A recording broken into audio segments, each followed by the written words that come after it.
testified a moment ago to Senator Butler that every child gets a Know Your Rights presentation. Is that correct? Yes. Is that before or after you release them to labor traffickers?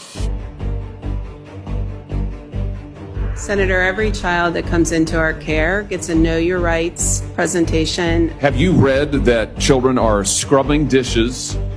They are operating heavy machinery. They are delivering meals. They are harvesting coffee. They are working construction. They are working as housekeepers. They are working overnight shifts at plants where they are not paid. They are not going to school. They are not cared for. They are not giving meals. Almost all of it illegally. Are you aware of that? That's a yes or no. Yes. Do the Know Your Rights presentation help them in those situations? Senator, ORR. That's a yes or no, I think. Do you really think that you're helping these children by releasing them to labor traffickers and, yes, sex traffickers?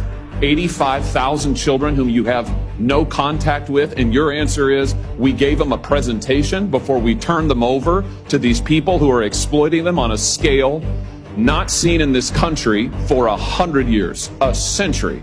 Do you do home visits in all cases? You can actually see where these children are being released, whose care you're putting them in? We do not do home visits in all cases. Senator, I'd really like the opportunity to talk about what we Let's look at what the secretary said to you. Mr. Becerra, the secretary, told the ORR director, that's you, right?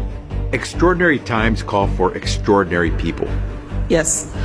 That if she could not increase the number of discharges, he would find someone who could. That if Henry Ford had run his plants like this, he would never have become famous and rich. This is not the way you do an assembly line. Get the kids out, run them through, get them out to those sponsors, those traffickers. Why didn't you resign when he said this? Do you think that this is morally acceptable? Do you think that this is acceptable to run ORR like an assembly line and to release these children to traffickers? We do not run ORR like an assembly line.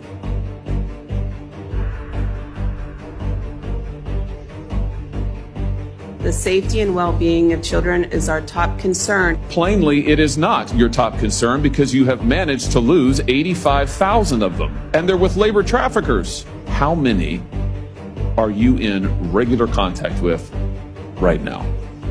I don't have the specific number. How can you not know? Why would you come to this hearing and not know?